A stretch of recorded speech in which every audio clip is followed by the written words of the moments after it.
उहाँहरू के छ भने अहिलेका यी दलहरू लोभी पापी छन्। यी पदका लागि यो देश बेच्न पनि पछि पर्दैन। नेपालका कम्पनी र उद्योगलाई धराशयी बनाउने युएसआइडी र विदेशी एजेन्टको पैसा खाएका आधारमा उहाँले बजेट पारित गरेर देशलाई कङ्गाल बनाउने अर्थनीति ल्याउनु भयो। अझ बाहिर भन्नुहुन्छ म त पपुलर अर्थनीति कुरा गर्ने, गणतन्त्रको कुरा गर्ने, प्रजातन्त्रको, अनि जनतालाई भोटबाट वञ्चित गरेर शासन छान्ने पद्धति यो गणतन्त्र हो र प्रजातन्त्र हुन सक्दैन। के यो व्यवस्था आएपछि तपाईँका छोराछोरीले फ्रीमा पढ्न पाए? के यो देशको रोजगार पायो? हिजो पनि त पाएको थिएन नि। किन पाएको थिएन? तपाईँका बाउ बिरामी हुँदाखेरि सरकारी अस्पतालमा बसाएर हुन्थ्यो। मल फ्याक्ट्री नलगाउने, बरु मल किन्नका लागि भनेर बजेट छुटाउने जुन परम्परा, यो काइते परम्परा जो छ, यो घोर आपत्तिजनक छ। आपत्ति होइन, देशद्रोही छ। शालिग तोडफोड गर्नु राम्रो कुरा होइन, चाहे त्यो सेतु विकको होस्, चाहे त्यो राजा वीरेन्द्रको होस्। शालिगको के दोष? उहाँले बजेट ल्याउनु भयो 17 खर्ब 93 अर्ब 83 करोड। यो बजेट किन यो 17 खर्ब पुग्दैन भनेर म तपाईँलाई कारण देखाइदिन्छु। 64-65 तिर गगन थापा पनि राम्रै हुनुहुन्थ्यो, बाबुरामहरू पनि राम्रै हुनुहुन्थ्यो, तर त्यहाँ गर्न सकिएन किनकि एजेन्डा राम्रो भएन भने सङ्घको चुनावले काम गर्दैन है। अब प्रचण्डले गणतन्त्रका सुन्दर फुल भनेर बिम्ब प्रयोग गरे। अस्ति सुन्दर फुल भन्नुभयो, हिजो चाहिँ कुकुर भनिसक्नुभयो। यिनीहरूलाई त तह लाउनुपर्छ भनिसक्नुभयो हिजो कुपण्डलमा। अब यो गणतन्त्र होइन, पहिला यसको नाम परिवर्तन गरेर यसलाई चाहिँ गनाउने तन्त्र या छुनमन तन्त्र, ढुलमुले तन्त्र भन्नु पर्थ्यो। अनि वैदेशिक अनुदान दिन्छन् नि उहाँहरूलाई, 55 भिख दिन्छन् भन्नु पऱ्यो नि। भिख दिन्छन् 55 अर्ब 46 करोड भन्नुभयो। अब भिख दिने त्यो मालिकले कति दिन्छ भन्ने कुरा आज ग्यारेन्टी नभएर मलाई यति नै भिख दिन्छ भनेर माग्नु भनेको काठमाडौँ मात्रै नेपाल होइन नि। नेपाल त जुम्ला पनि नेपाल हो, दार्चुला पनि नेपाल हो। यो ढङ्गले सुन्नुहोस् न, दार्चुला पनि नेपाल हो, पूर्वको झापा पनि नेपाल हो, माथिको ताप्लेजुङ र पाँचथर पनि नेपाल हो, हिमाल पहाड तराई सबै नेपाल हो। नेपाल काठमाडौँ मात्रै होइन। माओवादी भित्रकै पनि मान्छेले, जनार्दन शर्माज्यूको भित्रकै मान्छेले पनि त्यो बजेट राम्रोसँग अध्ययन गरिदिनु भयो भने उहाँलाई पनि मनमनै लाग्छ कि यो बजेट त हामीलाई नै पोस्नका लागि ल्याइयो। नेपालमा अहिले जितेका स्वतन्त्र उम्मेदवारमध्ये 99.99% पार्टीका कार्यकर्ताहरू हुनुहुन्छ। उहाँ चुनावमा टिकट नपाएर बागी लड्नु भएको हो। आज राष्ट्रिय प्रजातन्त्र पार्टीले राजाको मुद्दा उठायो भन्दैमा राष्ट्रिय प्रजातन्त्र पार्टी पनि राजाको पार्टी होइन। राजा न यसको सदस्य हुने चलन हुन्छ, न यसको प्रमुख हुने चलन हुन्छ, केही पनि हुँदैन। अब राप्रपा कुन शक्ति भन्छ? पहिलो, दोस्रो, तेस्रो। दर्शकवृन्द नमस्कार, चुरो कुरोमा तपाईँलाई हार्दिक स्वागत छ। हामी आजको चुरो कुरोमा भर्खरै सम्पन्न स्थानीय निर्वाचन पछाडि देखिएको राजनीतिक उतार चढाव र भावी परिदृश्यमा केन्द्रित भएर संवाद गर्नेछौँ। त्यसमा पनि राष्ट्रिय प्रजातन्त्र पार्टीले भर्खरै सम्पन्न स्थानीय निर्वाचनको बारेमा समीक्षा गर्न केन्द्रीय कार्य सम्पादन समितिको बैठक सम्पन्न गरेको छ। राष्ट्रिय प्रजातन्त्र पार्टीले दुईवटा महत्त्वपूर्ण निर्णय गरेको छ। राष्ट्र प्रमुखमा राज संस्था राजा र कार्यकारी प्रधानमन्त्री चाहिँ अबको एजेन्डा भनेर राष्ट्रिय प्रजातन्त्र पार्टी आएको छ। हामी यो के हो यो विषयमा जान्नेछौँ र समग्रमा बजेट भाषणमा राष्ट्रिय प्रजातन्त्र पार्टीको दृष्टिकोण र जुन बजेट आएको छ झन्डै 18 खर्बको, यसले जनतालाई सम्बोधन गर्न सक्छ कि सक्दैन भन्ने कुरामा केन्द्रित भएर राष्ट्रिय प्रजातन्त्र पार्टीका प्रवक्ता एवं सुशासन समितिका सदस्य प्रमुख, सुशासन विभागका प्रमुख ज्ञानेन्द्र साईसँग संवाद गर्दैछौँ। सबभन्दा पहिले म चुरो कुरोमा राप्रपा प्रवक्ता ज्ञानेन्द्र साईलाई स्वागत गर्छु। तपाईँलाई चुरो कुरोमा हार्दिक स्वागत छ। धन्यवाद, नमस्कार। र तपाईँसँग राप्रपाको प्रवक्ताको हिसाबले पहिलोपटक कुराकानी गर्दैछु, यो समय प्रदान गरिदिनु भयो, यसको लागि तपाईँलाई हार्दिक बधाईसहित धन्यवाद दिन्छौँ। हजुरलाई पनि धेरै धेरै धन्यवाद। राष्ट्रिय प्रजातन्त्र पार्टीको बैठक भर्खरै सम्पन्न भएको छ, महत्त्वपूर्ण निर्णय गर्नुभएको छ, कार्यकारी प्रमुख सहित राज संस्था भनेर। यो चाहिँ के भन्न खोज्नु भएको हो? यो गणतन्त्रको मुलुकमा तपाईँहरूले यो निर्णय गर्दाखेरि अलिकति बुझ्न सकेका छैन क्या, यो खास के निर्णय गर्नुभएको? यहाँबाट सुरु गरेँ।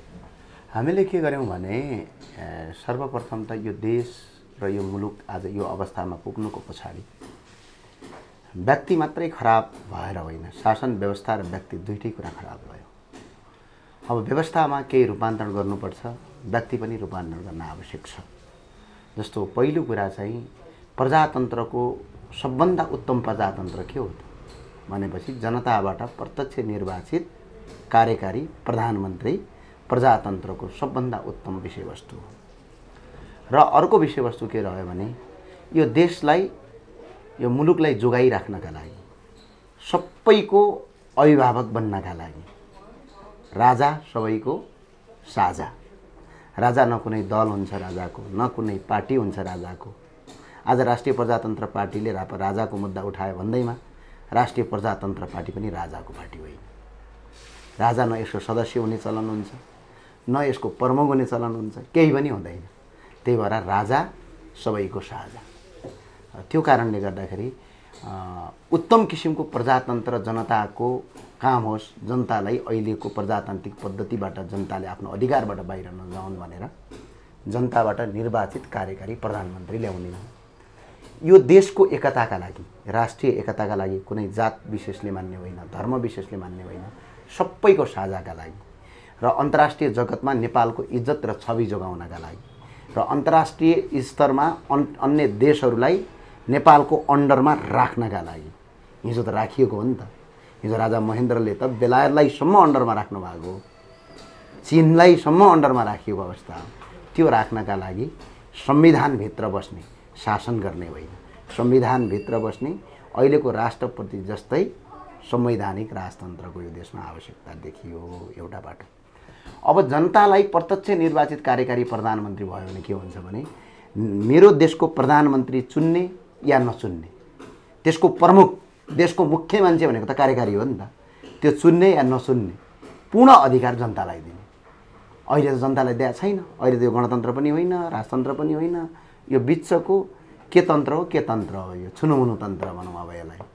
न यसको कुनै प्रजातान्त्रिक गतिविधिको अभ्यास, न कुनै राष्ट्रियताको यहाँ अभ्यास, विदेशीको तन्त्र भनौँ। विदेशीले जे भने त्यही हुन्छ।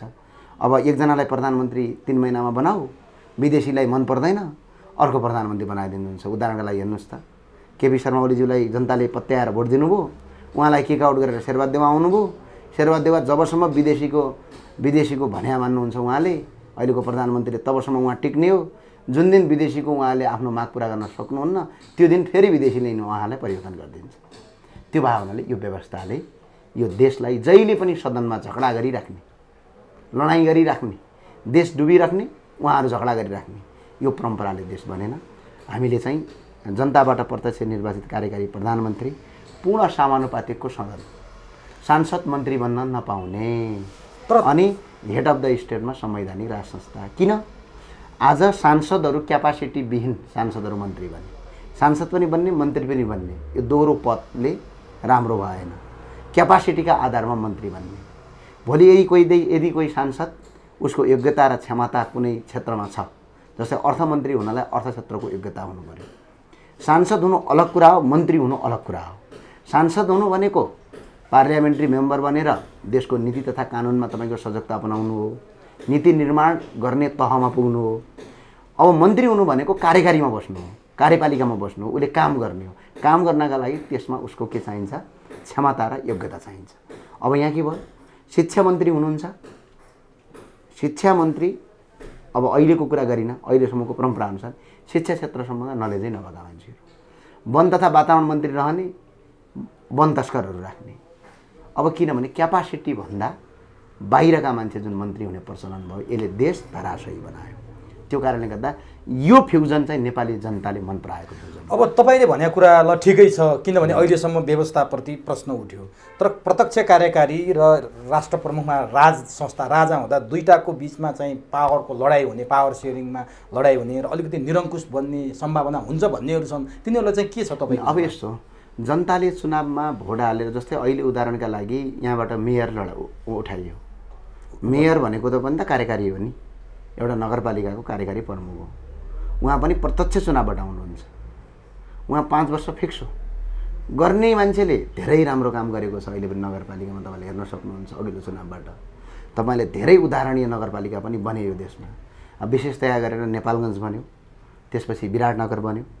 पूर्व मेयर, नेपालगञ्जका पूर्व मेयर भरतपुर पनि भन्छ नै, चितवनको विराटनगर बन्यो होइन, विराटनगर बन्यो। त्यो त मिडियाले बनाएको हो त्यो होइन। अब विराटनगरमा काङ्ग्रेसकैले जित्नु भएको थियो। केही ठाउँमा माओवादीका साथीहरूले जित्नु भएको छ। जस्तै यता तपाईँको आइसकेपछि मैले रुकुम पश्चिमतिर पनि हेरेको छु, धेरै ठाउँ राम्रो काम गरे, राम्रो काम गरे भनेपछि प्रत्यक्ष कार्यकारी यो देशले खोजिरहेछ। यो देशले प्रत्यक्ष कार्यकारी यो देशमा चाहिन्छ। ए बाबा, मेरो लागि शासन गर्ने, तपाईँको लागि शासन गर्ने शासक, तर हामीले पनि त भोट हाल्न पाउनु पऱ्यो, आफ्नो शासन चुन्न पाउने अधिकार लिनु पऱ्यो नि। कुरा गर्ने गणतन्त्रको, कुरा गर्ने प्रजातन्त्रको अनि जनतालाई भोटबाट वञ्चित गरेर शासन छान्ने पद्धति यो गणतन्त्र र प्रजातन्त्र हुन सक्दैन। तपाईँहरूले उठाएको कुरा जनताले रुचाउलान् नरुचाउलान् त्यो हेर्न बाँकी छ, तर प्रत्यक्ष कार्यकारी भन्दा राज संस्था फर्काउन अलिकति गाह्रो होला नि त। चुनाव लडेर फर्काउने कि आन्दोलनले फर्काउने कि राज संस्थै नफर्केर राजालाई कसरी राष्ट्र प्रमुख बनाउने? एउटा यस्तो रहन्छ, अहिले नेपालको संविधानले एउटा अधिकार दिएको छ, सदनभित्र कुनै पनि एजेन्डा लिएर जाने हो भने त्यहाँ अकाट्य भन्ने कुरा केही पनि छैन। तीन चारवटा मुद्दा बाहेक परिवर्तनीय मुद्दा हुन्। संहिता पनि परिवर्तनीय मुद्दा, गणतन्त्र पनि परिवर्तनीय मुद्दा हो। सदनबाटै गणतन्त्रका विरोध परिवर्तन गर्न सकिन्छ अहिले। अब यो गणतन्त्र होइन, पहिला यसको नाम परिवर्तन गरेर यसलाई चाहिँ गनाउने तन्त्र या छुनमुन तन्त्र, ढुलमुले तन्त्र भन्नु पर्थ्यो। त्यो भन्दाखेरि बाहिर नराम्रो लाग्ला भनेर गणतन्त्र भने होला उहाँहरूले, होइन? त्यो कारणले गर्दाखेरि चाहिँ यो छुनमुने तन्त्र, यो ढुलमुले तन्त्रले यसलाई सदनबाटै फाल्न सकिन्छ। चुनाव जितेरै फाल्न सकिन्छ। अनि सदनबाट आन्दोलन नगरेर सदनबाट पनि फाल्न पाउने अधिकार नेपालको संविधानले दिएको छ भने हामीले त पहिला नेपालको जुन संविधान अहिले बनेको छ शान्तिपूर्ण, सबभन्दा शान्तिपूर्ण त्यही हो। जस्तै अहिले तीनवटा अप्सन हो। एउटा व्यापक सडक आन्दोलन गर्ने, सडक आन्दोलन गरेर धनजनको क्षति हुन्छ। एउटा भनेको सशस्त्र हतियारसहित जङ्गल जाने, अब हामी चाहिँ अहिंसावादी भए हुनाले हिंसा पटक्कै मन पराउँदैनौँ। अर्को सदनबाट दुई तिहाई ल्याएर, अर्थात् दुई तिहाई पनि चाहिँदैन अहिले त, 30-40वटा सांसद भए पुग्छ। त्यतिले राज संस्था ए बाबा लोभी पापीहरू छन् अनि भइहाल्छ नि। अब तपाईँले कहिले जिन्दगीमा सोच्नु भएको थियो प्रधानमन्त्री पदका लागि प्रचण्डजीले केपीलाई धोका दिएर यता आउँछन् भनेर? माधव नेपालजीले पार्टी फुटाउँछन् भनेर कहिले कल्पना सोच्नु भएको थियो? कहिले सोच्नु भएको थियो रामबहादुर थापा बादलहरू माओवादी आफ्नो प्रचण्डलाई साथ छोडेर एमाले जान्छन् भन्ने ठान्नु भएको थियो? त्यो कल्पनाभन्दा बाहिरको कुरा भयो नि। उहाँहरू के छ भने अहिलेका यी दलहरू लोभी पापी छन्। यी पदका लागि यो देश बेच्न पनि पछि पर्दैनन्। अनि 30-40वटा साधनले अब आउने सरकारमा हामीले समर्थन गर्छौँ तर हाम्रा एजेन्डा मान भने भोलिवटा दिन पास गरेर हिँड्छन्। त्यो आशा छ राप्रपालाई? त्यो हिजोदेखि भइआएको। अब नि भर्खर स्थानीय निर्वाचन सक्यो, कसरी मूल्याङ्कन गर्नुभयो? जुन शक्ति तपाईँहरूले प्राप्त गर्नुभयो नि त्यो स्वाभाविक छ, अस्वाभाविक छ, सोच्या जस्तो भयो अथवा सोच्या जस्तो भएन, के मूल्याङ्कन? होइन, यो यस्तो जनलहर जुन प्रकारको देखिएको थियो त्यो प्रकारको भोट आएन भन्ने क्वेसन पनि होला तपाईँहरूको। तर हामी पहिल्यैकै कुरामा ग्यारेन्टेड थियौँ भने जनलहर स्थानीय तहको चुनावका लागि राप्रपाका लागि आएको होइन।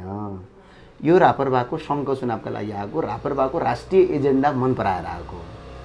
अब स्थानीय तहको चुनावमा त राष्ट्रिय एजेन्डा लागू हुँदैन, त्यहाँ त स्थानीय एजेन्डा लागू हुने हो। र राप्रपा फेरि एक्लै चुनाव लड्दै थियो, अरू गठबन्धन गरेर लड्दै थियो, 5-5 दल एक भएर।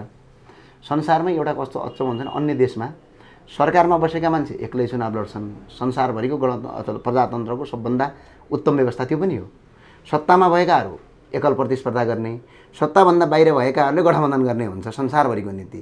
अब नेपालमा चाहिँ सत्तामा बसेकाले गठबन्धन गर्ने। फेरि हेर्नुहोस् है, अब उहाँहरू गठबन्धन गर्नुभयो, 5-5 भएर आउनुभयो, हामी एक्लै थियौँ, हामीले सोचेभन्दा राम्रो परिणाम ल्यायौँ र 25 वर्षपछि उपत्यकाभित्र हामीले चुनाव जित्यौँ, स्थानीय तहको प्रमुखसहित जित्यौँ, नगरपालिकासहित जित्यौँ। यो चाहिँ ठुलो उपलब्धि हो। उपलब्धि। अनि अब राप्रपाको जति पनि तपाईँको अहिले वडा अध्यक्ष, गाउँपालिका प्रमुख, उपप्रमुखहरू आउनु भएको छ, यस्तो व्यवस्था, यस्तो ब्यालेन्स गरेर आइएको छ। हुम्लाबाट जितिएको छ जनप्रतिनिधि, जुम्लाबाट जितिएको छ, मुगुबाट जितिएको छ, दार्चुलाबाट पर कञ्चनपुरबाट जितिएको छ, कपिलवस्तु जितिएको छ, झापाबाट जितिएको छ, तराई हिमाल पहाड पुरै देशबाट एक न एक ठाउँबाट जितेर आइयो। तर 2 नम्बर प्रदेशमा तपाईँहरूको अब अर्को कुरा, त्यो 2 नम्बरमा पनि हामीले एउटा जितेका छौँ। तर समग्रमा अरूभन्दा 2 नम्बरमा एउटा होइन, ज्यादा जितेका छौँ हामीले। 2 नम्बरमा झन्डै यहाँ मसँग डाटा होला 13वटा भन्दा बढी जितेका छौँ हामीले। भनेपछि यो के भयो भने यो लोकल पार्टीहरूको चाहिँ एउटै ठाउँमा उहाँहरूले चुनाव जित्नुभयो, हामीले देशैभरि जित्यौँ। अब भोटका आधारमा जाने भनेपछि हामी अहिले 5औं नम्बरमा छौँ। तर नेपालगञ्ज जहाँ तपाईँको महामन्त्रीले यसअघि मेयर जित्नु भएको थियो त्यही गुमाउनु भयो तपाईँहरूले? होइन, त्यो त यस्तो हो, महामन्त्रीको आफ्नो क्षमताको कुरा हो र स्थानीय तहमा जहिले पनि के हुन्छ भने उम्मेदवारको क्षमताको आधारमा चुनाव हुने हो र त्यो हुन आवश्यक पनि छ। किन पार्टीको राष्ट्रिय एजेन्डामा चाहिँ स्थानीय तहको चुनाव नगर्दा पनि हुन्छ। अझ त मेरो चाहिँ आग्रह के छ भने अब स्थानीय तहको चुनावमा चाहिँ पार्टी भन्ने चिजै नलगाउँ। यो भारतमा पनि हुन्छ, त्यो लागू भएको छ। भारतमा पनि स्थानीय तहको चुनावमा, अन्य धेरै देशमा पनि छ, यो स्थानीय तहको चुनावमा स्थानीय जनप्रतिनिधिले आफ्नो चुनाव चिन्ह लिन। भनेपछि समग्रमा राप्रपाले सन्तुष्टि व्यक्त गर्यो। अत्याधिक राम्रो भोट आयो। अहिले हिजो आज अहिलेसम्म तपाईँसँग बोल्नुभन्दा अगाडि हाम्रो भोट 4,05,000 448। मलाई एउटा मनमा खड्केको कुरा क्या, तपाईँहरूले गठबन्धन गरेनौ भन्नुभयो, चितवनमा तपाईँहरूले मेयर उठाउनु भएन, उपमेयर लड्नुभयो, दमकमा काङ्ग्रेसहरूसँगै मिलेर ती गठबन्धन सत्तारूढ गठबन्धनसँगै लडेर राम थापाले हामीले गरे होइन, त्यो स्थानीय तहमा स्थानीय तर राप्रपाले नै गरे हो नि। रापरपाले होइन, रापरपाको पहिल्यै मिटिङमा एउटा कुरा तय के भएको छ भने पार्टीले कसैसँग गठबन्धन गर्दैन, स्थानीय तहमा नेताहरूले कसैसँग गठबन्धन गर्छन्, कसैलाई भोट हाल्छन् भने हामीले नरोक्ने पार्टीको निर्णय होइन पार्टीको, त्यो स्थानीय जनप्रतिनिधि र जो चुनाव लड्नुभयो उहाँहरूको निर्णय। भनेपछि सन्तोषजनक तरिकाले तपाईँहरूले अत्याधिक सन्तोषजनक, किनभने अघिल्लो चुनावलाई हामीले मध्यजन गर्ने भने 1,96,000 भोट आएको थियो हाम्रो, त्यसको हिसाबले धेरै राम्रो। 74मा सिङ्गल प्रतिशत। तर अहिले ज्ञानेन्द्र साई र राजेन्द्र लिङदेन जुन अध्यक्ष र प्रवक्ता चाहिँ देशव्यापी दौडामा जानुभयो, तपाईँहरूको त्यो माहौल हेर्दा त तपाईँहरू दोस्रो पार्टी बन्नुहुन्छ कि भनेर आकलन थियो कि होइन। यसो स्थानीय तहमा हामी बन्दैनौँ भन्ने हामीलाई पहिले आकलन थियो, यो तपाईँहरूले बन्छ भनेर सोचिदिनु भयो, तपाईँहरूलाई धेरै धेरै धन्यवाद। यो तर माहौल त त्यस्तो देखिन्थ्यो नि, रातिसम्म तपाईँहरूले खादा उडाएर प्रवेश माहौल त आज पनि छ। अब हिजो चुनाव सकिसके पछाडि त विराटनगरमा आमसभा गरियो, त्यहाँभन्दा डबलै भयो। तर भोट त हालेन। होइन, यो स्थानीय तहमा चाहिँ के हुन्छ भने स्थानीय जनप्रतिनिधि हुन्छ, जस्तै एउटा वडामा कति उम्मेदवार हुन्छ, 25 जना हुन्छ, 5वटा पार्टीले 5-5 जनाका दलले गऱ्यो भने 25 वटा। अब 10वटा पार्टी छन् नेपालमा, त 10वटा पार्टी गर्दाखेरि 50 जना त उम्मेदवार हुन्छ एउटा वडामा। अब एकजना वडा अध्यक्ष एउटा प्रतिनिधि लडेको मान्छेको आफन्त 5-10 जना मात्रै छन् भने कति भयो, 500 जना, 500वटा घर त के भयो, आफन्तका घर परे। अनि त्यहाँ कुनै काङ्ग्रेस, कुनै माओवादी, कुनै एमाले भरिँदैन कि। भने अब आउने सङ्घीय र प्रदेशको चुनावमा चाहिँ राम्रो तपाईँहरूको तयारी के छ, कति जित्ने आकलन? व्यापक तयारी छ र हिजो मात्र कार्य सम्पादनको बैठक बसेको छ। कार्य सम्पादनको बैठकले पहिलो निर्णय नै के गरेको छ भने कोही रापरपाको सदस्य हुनुहुन्न, तर उहाँ अब चुनाव लड्न चाहनुहुन्छ र देशको सेवा गर्न चाहनुहुन्छ भने स्वतन्त्र रापरपा उहाँलाई टिकट दिनका लागि खुला आह्वान गर्दैछ अध्यक्षज्यूको नेतृत्वमा। यो संसारभरि नभएको पहिलो काम चाहिँ अहिले रापरपाले गर्दैछ। के रापरपाभित्र मान्छे नभएर होइन, मान्छे जति पनि छन् रापरपाभित्र, तर हाम्रो चाहिँ भनाइ के हो भने के भन्छ, राम्रो भन्दा झनै राम्रो। यो के तपाईँले अहिले बालेनले स्वतन्त्र रूपमा काठमाडौँ जितेको उदाहरणबाट यस्तै व्यक्तिहरू लिन सकिन्छ कि भनेर तपाईँहरूले त्यो पहिला पनि थियो हाम्रो, तर पहिला हामीले स्थानीय तहमा लागू गर्न सकेनौँ। स्थानीय तहमा चाहिँ हामीले लागू गर्न सकेनौँ, त्यो कुरा पहिला पनि थियो, तर अब सङ्घमा चाहिँ त्यो कुरा लागू हुन्छ। यो चाहिँ तपाईँले कार्य सम्पादनको बैठकले टुङ्ग्याएको पनि छ, छिटै अध्यक्षज्यूले प्रेस मिट गरेर खुला आह्वान गर्नु। अरू तपाईँहरूले आन्दोलन समिति, आर्थिक समिति बनाउनु भएको छ, त्यो के का लागि, कस्तो खालको? होइन, यसो अहिले मूल्यवृद्धिदेखि लगेर देशमा करप्सनको कुरा, मल खादको कुरा, यस्ता कुराले जनतालाई आज ठुलो समस्या भएको छ। अर्थमन्त्रीले हावा बजेट ल्याएर आउनुभएको छ, जनतालाई बेकुब कसरी बनाउने र जनतालाई कार्यकर्तालाई पैसा कसरी बाँड्ने भन्ने बाहेक अर्को कुनै बजेटमा त्यो ध्यान देखिएन। म एउटा विपक्ष पार्टीको प्रवक्ता भएका नाताले मैले बोले होइन, यदि माओवादी भित्रकै पनि मान्छेले, जनार्दन शर्माज्यूको भित्रकै मान्छेले पनि त्यो बजेट राम्रोसँग अध्ययन गरिदिनु भयो भने उहाँलाई पनि मनमनै लाग्छ कि यो बजेट त हामीलाई नै पोस्नका लागि ल्याइयो। जस्तै इन्डक्सन चुलो बाँड्ने भनियो, इन्डक्सन चुलो मात्र बाँडेर त हुँदैन, अब इन्डक्सन चुलोमा लाग्ने भाँडाकुँडै पनि बाँड्न पऱ्यो। अब त्यो बाँड्नेको लागि कसरी बाँड्ने, त्यसको मापदण्ड के हो? अब यहाँ तपाईँको 1.5 करोडको कार किनेर चढ्छन् सहरका मान्छेहरू अथवा ठुला मान्छेहरू, अब तिनीहरूलाई इन्डक्सन चुलो फेरिमा दिनेर अब ल हेर त, यो त कस्तो भने सरकारको पैसामाथि के भयो, होली खेलेको भएन। भनेपछि यो जनमुखी बजेट भनिएको छ झन्डै 18 खर्बको, जनताको लागि गरी वृद्ध भत्ता 68 वर्षमा झारिएको छ, सुत्केरीलाई भत्ता दिने, किसानलाई पेन्सन दिने भनिएको छ। यस्ता राम्रा कार्यक्रमहरू आएको छ कि तपाईँहरू विपक्षी भएपछि विरोधका लागि विरोध गरे हो कि यो बजेटमा कहीँ पनि तपाईँले समर्थन गर्ने ठाउँ देख्नु? उहाँले चाहिँ 2-3वटा कुरा म भन्छु तपाईँलाई, जस्तै इन्डक्सन चुलोमा जस्तो तपाईँले पेन्सन दिने किसानलाई भन्नुभयो, उहाँले पेन्सन दिने तरिका के हो बताइदिनु पऱ्यो नि। किसानलाई पेन्सन दिनु पर्दैन, किसानको तरकारी किन्ने र बेच्ने जिम्मा दिए हुन्छ, किसानलाई समयमै मल छैन, मल दिए भइहाल्छ, किसानलाई समयमै मल र बिउ दिने, किसानले उत्पादन मात्र गर्ने, त्यसको बेच्ने र किन्ने ठेक्का सरकारले लिदिनुहोस् न, किसानलाई 1 रुपियाँ पैसा पनि दिनु पर्दैन। आज भिन्डी हेर्नुहोस् त गाईलाई खुवाइरहेको छ 5 रुपियाँ किलोमा नबिक्दाखेरि, अनि हामी यहाँ 5 रुपियाँ किलो भिन्डी गाईलाई खुवाउनु पर्ने, अनि भारतबाट भिन्डी ल्याएर किनेर खानुपर्ने, यस्तो अवस्था छ। भने त्यो बजेटमा तपाईँले कहीँ राम्रो देख्नु भएन? होइन, कहीँ राम्रो भन्ने होइन, बजेट पहिला हावादारी हो। जस्तै उहाँले बजेट ल्याउनु भयो कति भने म तपाईँलाई त्यत्तिकै कहीँ देख्नु भएन भनेर अब त्यो भन्ने कुरा होइन। यसको गहिरो अध्ययन गरेर मात्र बोल्ने कुरा हो। उहाँले बजेट ल्याउनु भयो 17 खर्ब 93 अर्ब 83 करोडको बजेट ल्याउनु भयो। बजेट त 17 खर्ब होइन कि 70 खर्बको पनि ल्याउन सकिन्छ। अब बजेट भन्ने कुरा त भोलि लागु हुने कुरा हो, आज जति लेखे पनि भयो। जस्तै उहाँले बजेटमा के भन्नुभयो भने उहाँले बजेट ल्याउनु भयो 17 खर्ब 93 अर्ब 83 करोड। यो बजेट किन यो 17 खर्ब पुग्दैन भनेर म तपाईँलाई कारण देखाइदिन्छु। उहाँले भन्नुभयो राजस्वबाट 12 खर्ब 40 अर्ब 11 करोड ल्याउँछु भन्नुभयो। अनि बाहिर के भन्नुहुन्छ, राजस्व मिना गर्छु भन्नुहुन्छ। अहिलेसम्म नेपालको इतिहासमा राजस्व उठेको भनेको 8 खर्बदेखि 9 खर्ब, त्यहाँभन्दा बढी आजसम्म पनि अहिले 11 अर्ब उठ्यो भनेर चर्चा गरिरहेको छैन। अनि त्यहाँभन्दा बढी उठेकै छैन राजस्व। 11 अर्ब होइन, अर्ब उड्नु भने त सामान्य भने त्यो उठ्दैन। यो कोभिडको बेला त झनै उठ्दैन, किनकि व्यवसायहरू सबै ठप्प परेको अवस्था छ। भर्खर व्यवसाय सुरु भएको 55 अर्ब विदेशी भन्नुभएको छ। विदेशी अब पक्नुहोस् न, 12 खर्ब 40 अर्ब 11 करोड ल्याउने भन्नुभयो राजस्वबाट, जुन कुरा असम्भव हो। उहाँले ल्याउनुहुन्छ 9 खर्बदेखि 8 खर्ब, धेरै ल्याए 10 खर्ब, 2 खर्ब यहाँबाट पुग्दैन। अनि वैदेशिक अनुदान दिन्छन् नि उहाँहरूलाई, भिख दिन्छन् भन्नु पऱ्यो नि, भिख दिन्छन् 55 अर्ब 46 करोड भन्नुभयो। अब भिख दिने त्यो मालिकले कति दिन्छ भन्ने कुरा आज ग्यारेन्टी नभएर मलाई यति नै भिख दिन्छ भनेर माग्नु भनेको यो त तपाईँको हचुवाताल भन् जस्तै। कोही पैसा माग्न जाँदैछ सडकमा, त्यो जब तपाईँ गाडीमा बाइकमा हिँड्दाखेरि त्यो ट्राफिक चोकमा बसेर मान्छेले के भन्छ, भिख मागिरहेको हुन्छ। अहिले पनि छ काठमाडौँमा केही मान्छेहरू। त्यो भिख माग्ने भिखारीले तपाईँलाई भन्छ कि यसले मलाई 1000 रुपियाँ दिँदैछ भनेर पहिले अनुमान गर्नु, अनि दिँदाखेरि 5 रुपियाँ दिँदाखेरि त्यो कस्तो महसुस हुन्छ होला। हो त्यस्तै हाम्रा आन्तरिक ऋण। अब अहिले यहाँ सुन्नु, वैदेशिक भिख भन्नुभयो, अनुदान नभनौँ, वैदेशिक भिख 55 अर्ब 46 करोड दिन्छ भन्नुभयो। दिने हो त, कसले ग्यारेन्टी गरे? धेरै आयो 10-12 अर्ब आउँछ होइन, यो असम्भव। अर्को वैदेशिक ऋण उहाँले 2 खर्ब 42 अर्ब 26 करोड ल्याउनु भन्नुभयो, आन्तरिक वैदेशिक ऋण। वैदेशिक ऋण अब वैदेशिक ऋण 2 खर्ब 42 अर्ब 26 करोड नेपालको इतिहासमा 1 खर्ब पनि आएको छैन आजसम्म। अब वैदेशिक ऋण भनेको बेला बेला आउँछ। अब ऋण यहाँ देशमा 18 खर्बको ऋण भइसक्यो, अझ ऋण ल्याउने। त्यो ऋण भोलि अर्थमन्त्रीज्यूको सम्पत्ति बेचेर तिर्ने पनि होइन, ल्याएर खाने चाहिँ उहाँहरू, तिर्ने चाहिँ हामी जनताले। अहिले पनि हामी जनताको टाउमा 63,000 ऋण परेको छ। अब उहाँ भन्नुहुन्छ 2 खर्ब 42 अर्ब 26 करोड रुपियाँ ऋण ल्याउनुहुन्छ, जुन कुरा असम्भव छ। अनि अर्को उहाँले आन्तरिक ऋण उठाउने भन्नुहुन्छ 2 खर्ब 46 अर्ब भन्नुहुन्छ। अब नेपालमा सबभन्दा बढी सम्पत्ति भएकाहरूको 1 खर्ब पैसा छ। अब कसले दिने उहाँलाई 2 खर्ब? यत्रो कोभिडको अवस्था छ, जनतासँग पैसा छैन, वैदेशिक घाटामा देश पुरै चलिरहेको छ। झन्डै तपाईँको 97% वैदेशिक घाटामा छ। 15 खर्बभन्दा बढी हाम्रो तपाईँको व्यापार घाटा छ।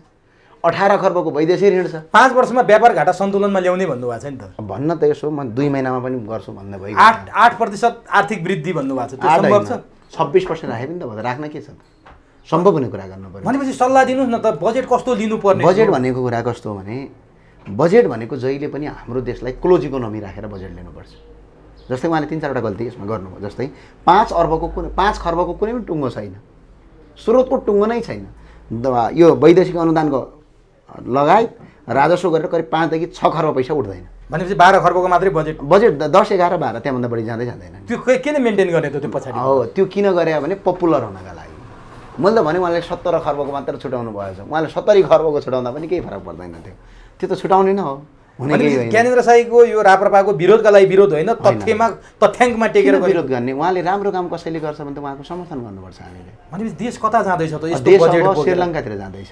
पच्छ यो बजेट हामीलाई श्रीलङ्का जाने, श्रीलङ्काको जस्तो हालत हुन्छ अब देशको। जस्तै उदाहरणको लागि उहाँले 2-4वटा गल्ती गर्नुभयो। जस्तै सबभन्दा ठुलो समस्या सुन्नुहोस्, उहाँले के भन्नुभयो भने इलेक्ट्रोनिक्स सामग्रीमा अब तपाईँको तेल र डिजल र पेट्रोलको खपत ज्यादा भयो, यसले पैसा विदेश गयो।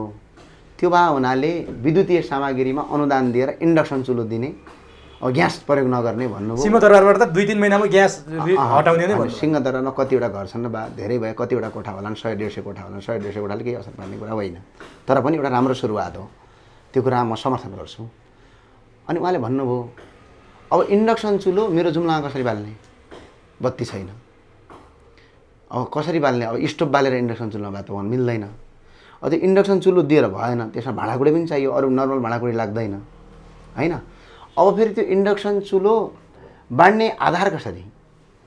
अनि अब त्यसरी भन्नुभयो अनि हामीले सोच्यौँ ओहो हो त है हो ल है राम्रै हो किनभने अब ग्यासको खपत कम हुने भयो एउटा राम्रो कुरा विषयवस्तु भन्ने भयो त्यो त के रहेछ भने 30 अर्ब रुपियाँ जति पैसा छुटाउने त्यसमा किन्नका लागि अनि कार्यकर्तालाई ठेक्का दिएर कार्यकर्तालाई पैसा खुवाउने एउटा आइडिया त्यो जस्तो अघिल्लो सरकार कमिसनको खेल हो यो कमिसनको खेल अघिल्लो प्रकार केपी शर्मा ओलीज्यूको सरकारले के भनेको थियो प्रधानमन्त्री तथा राहत प्रधानमन्त्री स्वरोजगार ल्याएको थियो नि त्यो त कार्यकर्तालाई जागिर मात्रै दिने ल्याइयो नि त ठ्याक्कै त्यस्तो गर्नुभयो अनि ओहो ल ठिकै छ कार्यकर्तालाई पैसा खुवाएर इन्डक्सन चुलो किने पनि कार्यकर्ता पनि देशकै जनता हुन् योभन्दा राम्रै सुरुवात हो भन्ने भयो हामीलाई अनि उतापट्टि बजेट हेरेको जनले एकजना अहिले 1800 रुपैयाँको ग्यास 5 जना परिवार भएको मान्छेले किन्यो भने कति चल्छ 1 महिना 1.5 महिना 1 महिनाभन्दा बढी नै चल्छ 2 जना भयो भने 3 महिना चल्छ 5 जना परिवार भयो भने 1.5 महिना चल्छ 1800 रुपैयाँले 1.5 महिना चल्छ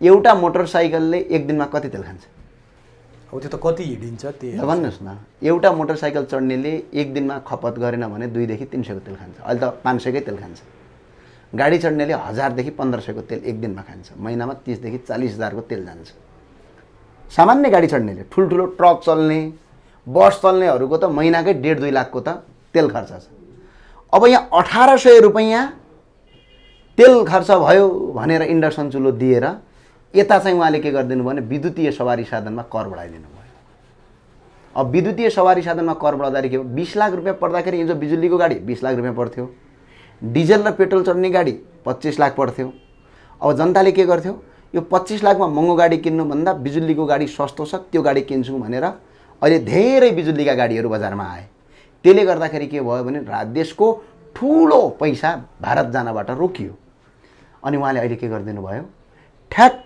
तपाईको विद्युतीय सवारी साधनमा 20% देखि लिएर 60% कर बढाउनु भयो अब 20 लाख परेको अहिले विद्युतीय गाडी अब कति पर्यो 32 लाख रुपैयाँ बढ्ने भयो अब एउटा बिजुलीको गाडी 32 लाख रुपैयाँ पर्ने भयो त्यही क्याटेगोरीको तपाईको डिजल र पेट्रोलबाट चल्ने गाडी 25 लाखमा पाइने भयो अब 32 लाखमा गाडी किनेर चढ्नुको सट्टा अब मान्छेले के गर्छ 25 लाखमा चढ्छ अनि त्यो 25 लाखमा गाडी चढेपछि त अब पेट्रोल डिजल हाल्न पर्यो अनि त्यो पेट्रोल डिजल हाल्ने जुन पैसा छ त्यो पैसा त अरब हैन खरबका रूपमा भारत गयो नि अनि देशलाई त्यसरी टाट पल्टाउने अनि त्यो कुरा हेर्दाखेरि चाहिँ यो दुईटा कुरा इन्डक्सन चुलो दिएको कुरा यताबाट विद्युतीय सवारी साधनमा कर बढाएर देशलाई डुबाएको भनेपछि अगाडिबाट अंगालो हालेर पछाडिबाट छुरा दसेको काम यो बजेट अनि अर्को एउटा चाहिँ बजेटमा बडा रमाइलो कुरा हेरियो अब म यो कुरा किन बताइरहेको छु भने म सीए पढेको मान्छे हो यसमा विद्यार्थी हो सीए को हामी यही विषय पढाए हुनाले मैले बोल्दै छु अन्य विषयमा मेरो त्यति धेरै नलेज छैन मैले सिधा भन्नुपर्छ अब यसमा उहाँले अर्को कुरा के गर्नुभयो भने नेपालमा उत्पादन हुने सेनिटरी प्याड लगायत कपडामा कर नेपालमा हुनेमा कर लगाइदिनु भयो जस्तै नेपालमा एउटा कपडा 1000 रुपैयाँमा बढ्छ अब उहाँले कर लाउँदाखेरि त्यो 1500 रुपैयाँ पर्यो अब विदेशबाट पनि त्यही प्रकारको सेनिटरी प्याड र कपडा आउँथ्यो अब हामीले सोच्यौं विदेशमा आएका ती कपडा र सेनिटरी प्याडमा के गर्नुभयो कर छुट गरिदिनु भयो कर मिनाहा गरिदिनु भयो अब यसको असर के पर्छ हेर्नुस् है एउटा सेनिटरी प्याड मानौ नेपालमा उत्पादन हुन्छ 500 रुपैयाँमा पाइन्थ्यो पहिला पनि विदेशमा 300 मा पाइन्थ्यो सरकारले 90% कर लगेर 600 बनाएको थियो अब 600 र 500 को बजारमा प्रतिस्पर्धा थियो अनि नागरिक र जनताले के गर्थे 100 रुपैयाँ सस्तो भयो नेपाली सामान प्रयोग गर्थे नेपाली सामान प्रयोग गरेपछि यहाँ रोजगारी सिर्जना भयो पैसा यही रह्यो जस्तै कति जनालाई रोजगारी भयो यहाँ हेर्नुस् त सेनिटरी प्याड उत्पादन गर्यो त्यहाँ केही कर्मचारी काममा लागे त्यहाँ रोजगारी भयो त्यो प्याड उत्पादन भएर बजारमा गयो बजारमा बेच्नेले रोजगारी पायो त्यहाँ पुर्याउनेले रोजगारी पायो त्यो सेनिटरी प्याड ट्रकमा हालेर गुडाउनेले रोजगारी पायो त्यो सेनिटरी प्याडको कच्चा पदार्थ जसले उत्पादन गर्छ त्यो उत्पादन गर्नेले रोजगारी पायो जताततै रोजगारी हुन्छ क्या अनि त्यसरी देश चलिरहेको थियो अहिले उहाँले के गरिदिनु भयो अब विदेशी सेनिटरी प्याडमा के गर्नुभयो कर मिनाहा गर्नुभयो अब विदेशी सेनिटरी प्याड 300 रुपैयाँमा बजारमा आउने भयो नेपाली सेनिटरी प्याड 500 अझ त्यसमाथि कर लगाएर नेपालका कम्पनी र उद्योगलाई धराशयी बनाउने युएसआइडी र विदेशी एजेन्टको पैसा खाएका आधारमा उहाँले बजेट पारित गरेर देशलाई कंगाल बनाउने अर्थनीति ल्याउनु भयो अझ बाहिर भन्नुहुन्छ म त पपुलर अर्थ अनि त्यो सेनिटरी प्याडको फेरि काम गर्दा रहेछन् प्रधानमन्त्री शेरबहादुर देउवाका छोरा जुन विदेशबाट ल्याउने सेनिटरी छ त्यसको व्यापार बिजनेस चाहिँ शेरबहादुरका छोरा जयवीर चन्दले गर्ने भने जयवीर देउवाले गर्ने भनेर आइरहेको छ। यो के हो, यो कहाँ गएको छ हाम्रो देश? होइन, व्यक्तिको कुरा मात्र एउटा विषयवस्तु होला। जयबहादुर चन्द जयबहादुर देउवा पहामन्दीको छोराले व्यापारै गर्नु हुँदैन भन्ने होइन, तर व्यापार गरिसकेपछि देशको घाटा गर्न, देशलाई नै अराजकमा पार्नका यो बजेटमा धेरै कुरा हावादारी छन् भनेर तपाईँले तथ्याङ्कसहित ल्याउनु भयो। कतिपयले चुनावमुखी बजेट भनेका छन्, के साँच्चीकै चुनावमुखी बजेट? चुनावमुखी भन्दा नि यसो कार्यकर्तालाई पैसा बाँड्नु। जस्तै उहाँले एउटा अर्को काम गर्नुभयो, कृषि मलमा अनुदान ल्याउने भनेर 15 अर्ब बजेट छुटाउनु भयो। अब है, म तथ्यमा कुरा गर्दैछु है, कुनै विपक्षी पार्टीको नेता भएर होइन, मलाई त्यसमा कुनै पनि लेना देना छैन। सत्य कुरा हामीले बोल्ने हो। मैले हाम्रै पार्टीका मान्छेले गलत गरे पनि तिनका विरुद्धमा खडा हुने हो। उहाँले 15 अर्बको बजेट ल्याउनु भयो। आज बिहान गएर मैले यसो न गुगलमा मेसिन चेक गरेँ, त्यो अहिले साल 15 अर्ब, अघिल्लो वर्ष 30 अर्ब थियो।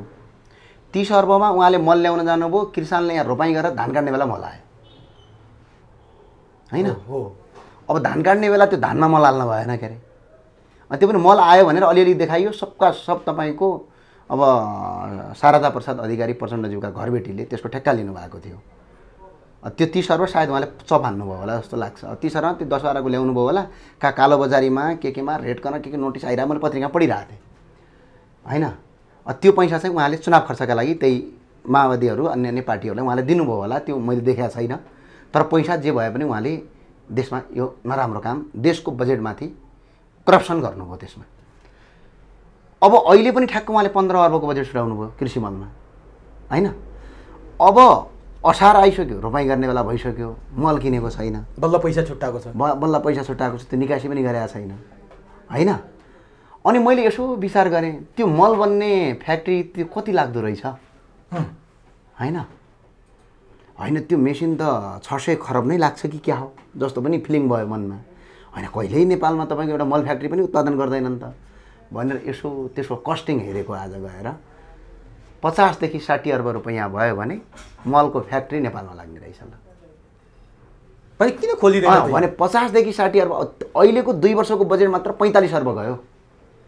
अब अलिकति अन्य ठाउँको बजेट कटौती गरेर 1%, 0.1% मात्र बजेट कटौती गरेर अहिलेकै वर्ष 80 अर्ब रुपैयाँ तपाईँको मलका लागि छोटा आएर नेपालमै एउटा प्राइभेट सेक्टरलाई दिएर एउटा फ्याक्ट्री खोल्ने हो भने अब हामी जिन्दगीभरि पैसा छुटाउनु पर्दैन, कमिसन आउँदैन नि त। हो, यो यसरी मल फ्याक्ट्री खोलेपछि त अब किसानले सजिलै तपाईँको आएर मल किन्न पायो। अब सरकारको मुख ताग्नु परेन, किसानले फ्याक्ट्रीमा आएर सजिलै व्यापारीले लिएर मल उही चिनी बेचे जसरी मल बेच्न पाइयो। त्यो भएपछि त किसान धनी हुने भयो। अनि त्यहाँबाट सरकारले बजेट खान नपाउने भयो, कार्यकर्ता पाल्न नसकिने भयो भनेर मल फ्याक्ट्री नलगाउने, बरु मल किन्नका लागि भनेर बजेट छुटाउने जुन परम्परा, यो काइते परम्परा जो छ, यो घोर आपत्तिजनक छ। आपत्ति होइन, देशद्रोही छ भनेपछि देशको द्रोह। अब यो कुराहरूबाट छुटकारा पाउने उपाय के छ त ज्ञानेजी? तपाईँ त एउटा महत्त्वपूर्ण पार्टीको प्रवक्ता पनि हो। यो उपायबाट छुटकारा पाउनका लागि चाहिँ जनताले सही र राम्रा मान्छेलाई चुनाव जिताउनु पर्यो। तर यस्तै कुरा बारम्बार तपाईँले भन्नुभयो, अरूले भने स्थानीय चुनावमा उनै आए, सङ्घ र प्रदेशमा पनि भोलि आउने तिनै हो। अनि यो देश कहिले सुध्रिन्छ, जनता कहिले सच्चिने, कहिले देश सच्चिने? तपाईँले डडेलो लागेको देख्नु भएको छ? डडेलो सुरुमै त्यत्रै लाग्छ? लाग्दैन, कत्रो लाग्छ? सामान्य झिल्कोबाट सुरु हुन्छ। त्यस्तै स्थानीय जनप्रतिनिधि अहिले चुनाव भयो, केही ठाउँमा त हामीले जितेका छौँ। यो एउटा के हो, झिल्को हो, सुरुवात हो। अब यही केही ठाउँमा स्वतन्त्र व्यक्तिले जित्नु भयो। यो स्वतन्त्रकै कुरा गर्नु लाग्छ। अब जस्तै स्वतन्त्रको कुरा गर्दैछु नि, चर्चित वाक्क दिक्क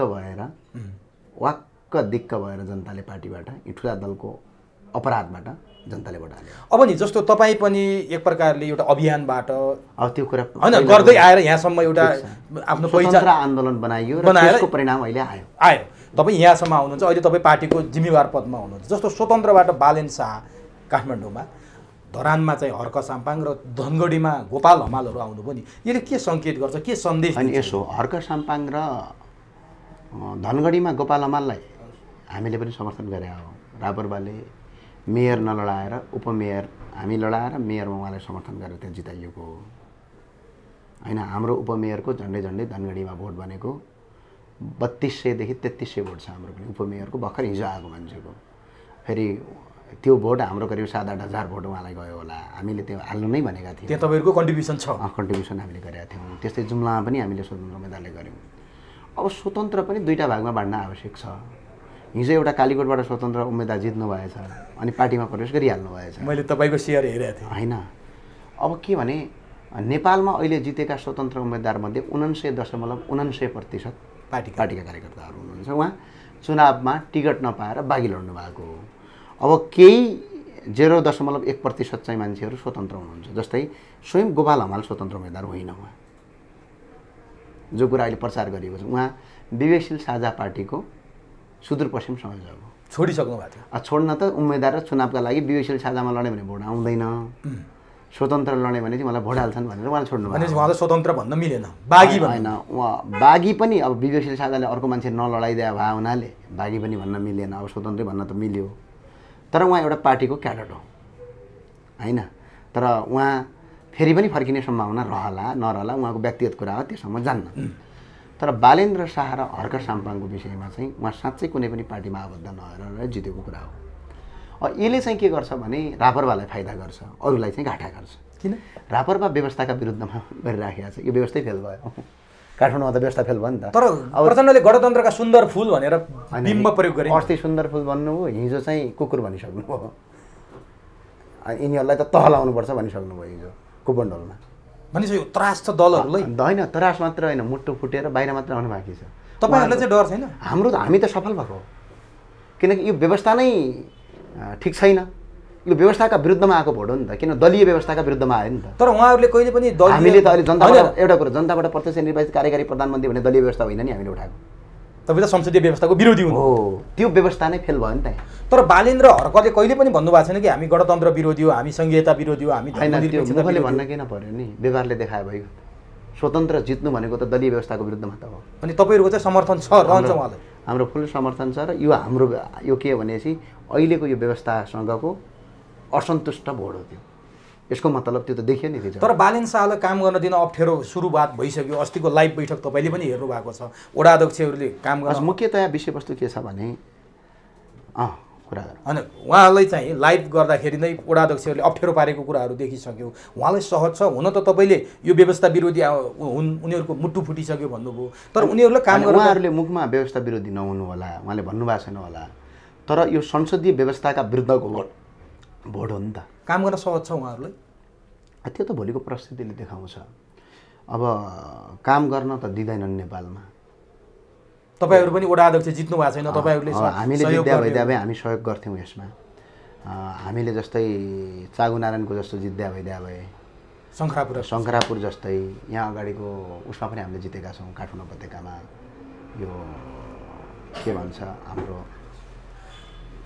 नागार्जुनमा, त्यसरी नागार्जुनमा त पहिला पनि रापरपाको बलियो ठाउँ हो त्यो। अहिले पनि जितेका छौँ, त्यो जित्नु भएको छ त्यहाँ। चागुनारायण जित्यौँ, शङ्करापुर पुरै नगरपालिकै जितेका छौँ। त्यस्तो भइदियो भए बालेन्द्रलाई तपाईँहरूको हामीलाई फुल समर्थन। काम गर्ने मान्छेलाई जसरी अहिले रोकिरहेका छन्। तर तपाईँहरूमाथि एउटा मेरो पनि आफ्नो व्यक्तिगत प्रश्न र अरूले पनि सोच्छन्, कम्तीमा बालेन्द्रलाई मेयरमा समर्थन गरिदिएको भए राप्रपाले, उता हर्क साम्पाङलाई गरिदिएको भए राम्रो सन्देश। हामीले गोपी हमाललाई जसरी गऱ्यौँ, त्यो चाहिँ तपाईँले किन गर्नु नसके?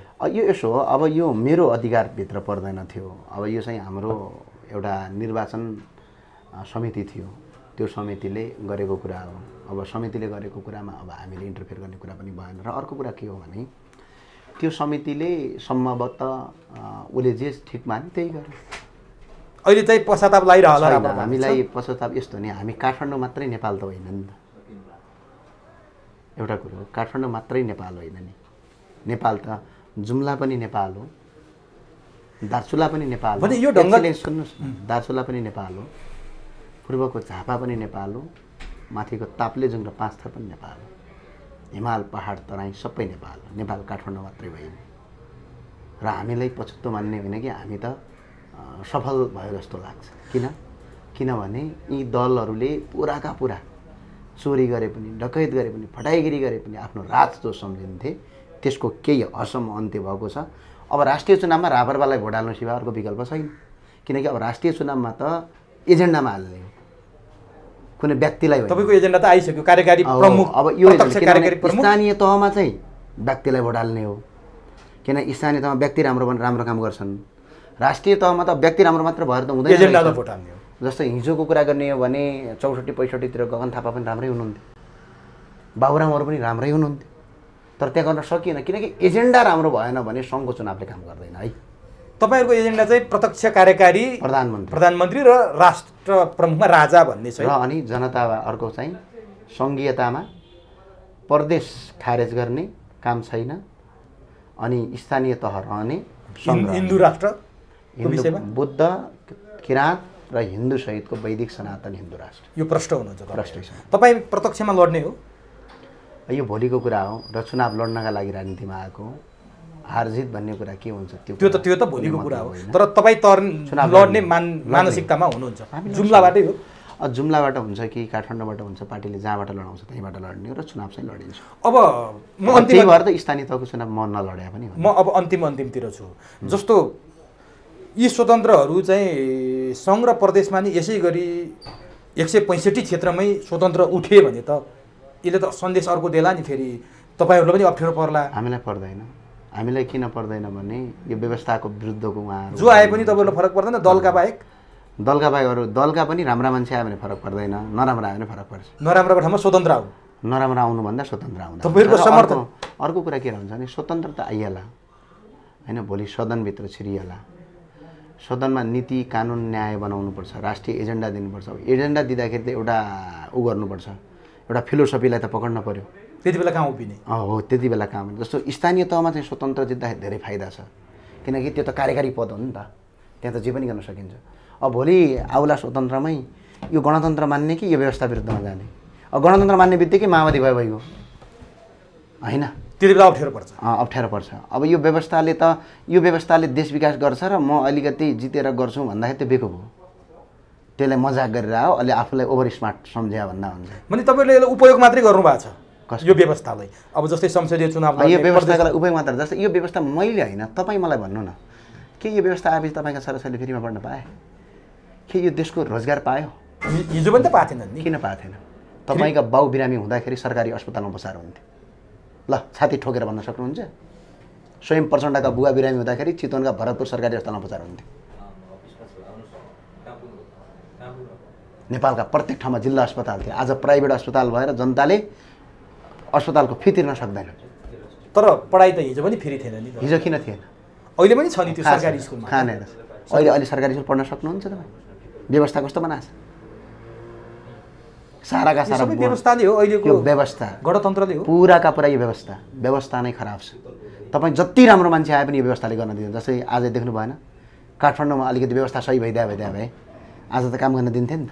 भने अब बालेन शाहले काम गर्न अप्ठ्यारो पारे भने उनी सफल होलान्? होइन, यो त उहाँले गर्ने कुरा हो। म उहाँको ज्योतिषी पनि होइन, केही पनि होइन। र मैले अब म एउटा राष्ट्रिय प्रजातन्त्र पार्टीको प्रवक्ता हो, उहाँ एउटा मेयर हो होइन, काठमाडौँ महानगरपालिकाको। उहाँ एउटा अब सार्वजनिक पद धारण गरेको व्यक्ति हो, म उहाँको ज्योतिष होइन। तर सम्भवतः युवाले गर्न चाहे भने पछाडि संसारमा केही कुरा पनि असम्भव छैन। सम्भव छ। दुःख हुन्छ, कष्ट हुन्छ, मेहनत हुन्छ। अब एउटा तपाईँहरूसँगै जोडिएको राष्ट्रिय प्रजातन्त्र पार्टीले हिजो नेपालगञ्जको वीरेन्द्र चोकमा राजा वीरेन्द्रको शालिग राख्न खोज्यो, राख्यो पनि, प्रहरीले हस्तक्षेप गर्यो, त्यहाँ दमन गर्यो, तपाईँहरूले विरोध गर्नुभयो। आज त शालिग फेरि राखिएछ त, अनि तपाईँहरूको विरोधले राखियो कि के भएर राखियो? फेरि शालिग सर्वदलीय हामीहरूको नेतृत्वमा राखियो। अनि तपाईँहरूले चाहिँ सेतु विकको शालिग किन फोडे? हामीले फोडे होइन, र जसले सेतु विकको शालिग फोड्नुभयो उहाँहरूले गलत गर्नुभयो भन्छ। को हुन् त फोड्ने? रापरपाका मान्छे होइनन्? रापरपाका मान्छे होइनन्। त्यहाँ के भयो? अनि गणतन्त्रवादीले नै फोडे त? त्यहाँ एउटा भिड जम्मा भयो होला, भिडले हान्यो होला। जसले हान्यो, कसले फोड्यो, कसैको निर्देशना फोडिएको कुरा होइन त्यो। तर जसले फोड्यो त्यो कुरा गलत भन्छु म चाहिँ। किनभने शालिग तोडफोड गर्नु राम्रो कुरा होइन, चाहे त्यो सेतु विकको होस्, चाहे त्यो राजा वीरेन्द्रको होस्। शालिगको के दोष? एउटा निर्जीव शालिगको कुनै पनि दोष छैन। र हरेकको आफ्नो आस्था हुन्छ, र शालिग राख्न नदिँदाखेरि जुन अराजक गर्यो त्यो चाहिँ गलत कुरा हो। त्यो त भत्काउने भन्दा पनि त बनाउने कुरा गरे हो नि त। चाहे त्यो राजा वीरेन्द्रको मात्रै शालिग होइन। 24 घण्टामै सरकारले घुँडा टेके हो राप्रपासँग? घुँडा नटेकी सुखले, यो देश नै राजाले हार्दिया देश हो। भनेपछि सरकारले घुँडा टेकाउन सफल हुनुभयो। एउटा कुरो के हो भने बाउ जहिले पनि बाउ भन्छन्, छोरा जहिले पनि छोरा हुनुपर्छ। त्यो कुरा नेपालगञ्जले चरितार्थ गर्यो। नेपालगञ्ज होइन, अब देशले चरितार्थ गर्छ। ज्ञानजी, एउटा अन्तिम प्रश्न सोध्छु, तपाईँले अन्यथा नलिनु होला। तपाईँ पार्टीको प्रवक्ता हो, हिजो तपाईँहरूले धुलीखेलमा बैठक गर्नुभयो, किन गर्नुभयो? अघिदेखि सोधौँ जस्तो लाग्छ। पार्टीको कार्यालय यहीँ छ, कार्यालयमा सम्भव छैन। किन? सानो छ, ठाउँ छैन। त्यत्रो खर्च गरेर ठुल्ठुला रेस्टुरेन्ट होटलहरूमा बैठक गरेर सन्देश के जान्छ भने तपाईँले त अब त्यो खर्च कमसेकम त्यो होटलको व्यापार त भयो। अनि अर्को त्यो अनि अर्को कुरो होटलको बिजनेसमा त भयो। इकोनोमी पाराले पनि त सोचौँ। तर हिजो माओवादी एमाले काङ्ग्रेसले गर्दा तपाईँहरू नै बढी प्रश्न उठाउनु। हामीले कहिले उठाएनौँ र मैले व्यक्तिगत रूपमा यस्ता कुरा कहिले पनि उठाउँदिनँ। कसैले आफ्नो बलबुत्ताले आफ्नो क्षमताले चोरी गरेर पो त्यहाँ बैठक गर्न भएन, भ्रष्टाचार गरेको रकमले पो त्यहाँ खान भएन। अब एकजनाले 5-5 हजार रुपियाँ उठाएर खान्छन् भने के जान्छ? मैले 5 हजार हालेँ भने त्यो ठिक थियो। हामीले 5-5 हजार उठायौँ सबै 23-26 जना। अब अर्कोपटक कहाँ गर्ने? जुम्लामा हुम्लामा ठाउँ गरौँ न। कार्य सम्पादनको बैठक त्यहाँ धुलिखेलमा भयो र अर्को पटक यो हुन कारण के हो भने जस्तो 3 दिनसम्म गर्नु थियो हामीलाई, 2 दिनमा सक्यौँ हामीले। त्यो केन्द्रीय कार्यालयमा सम्भव पनि थिएन। र अर्को कुरा जस्तै तपाईँले सर्ट लगाउनुहुन्छ, सर्ट किन लगाइस् भनेर सोध्नु भएन क्या। त्यो सर्ट चोरेर लगाएको हो कि भ्रष्टाचार गरेर लगाएको हो कि आफ्नो कमाइले गरे हो? प्रश्न त्यो हो, प्रश्न त्यो हो।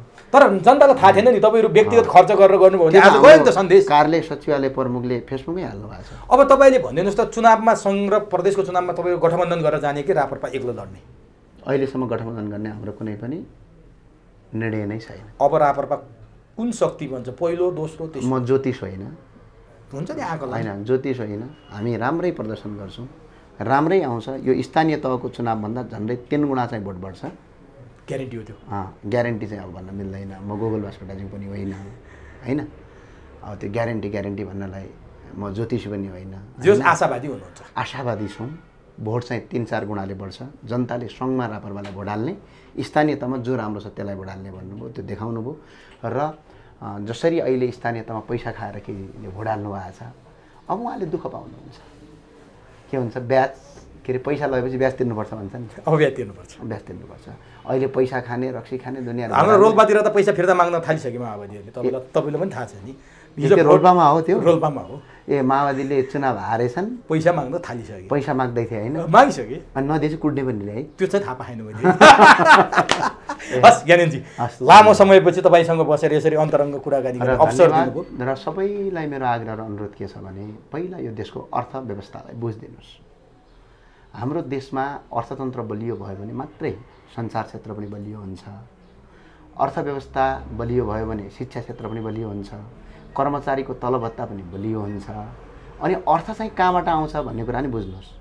अर्थ आउने कुरा चाहिँ 4वटा कुरा हो नेपालमा मुख्यतया विषयवस्तु। 1 नम्बरमा कृषि हो, किसानलाई बलियो बनाउनुपर्छ। 2 नम्बरमा जलस्रोत हो हाम्रो। 3 नम्बरमा पर्यटन हो हाम्रो। 4 नम्बरमा हाम्रो स्थानीय स्रोत र साधनको प्रयोग हो।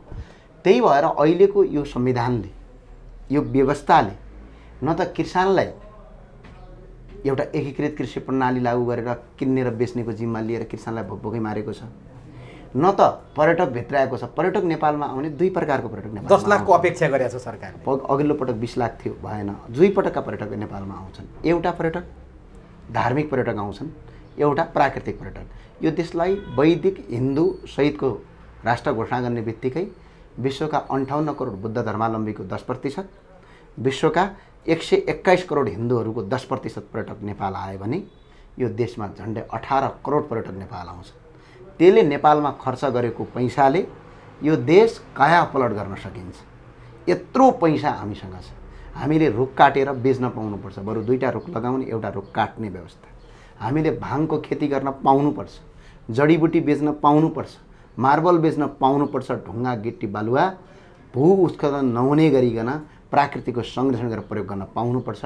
यही देशको कपडा लाउन पाउनुपर्छ र यहीँको स्रोत र साधनको प्रयोग गर्ने कानुन बनाउनु छ। त्यो कानुन स्थानीय तहको मेयर जितेर बन्दैन, सङ्घमा सांसद जितेर कानुन बनाउने हो। यो कानुन जसले परिवर्तन गर्छौँ भनेर अब तपाईँको जनताका माझ जान्छन्, तिनीहरूलाई भोट हालेर चुनाव जिताउनुहोस् भन्ने म बिताउन चाहन्छु। हस्, धन्यवाद।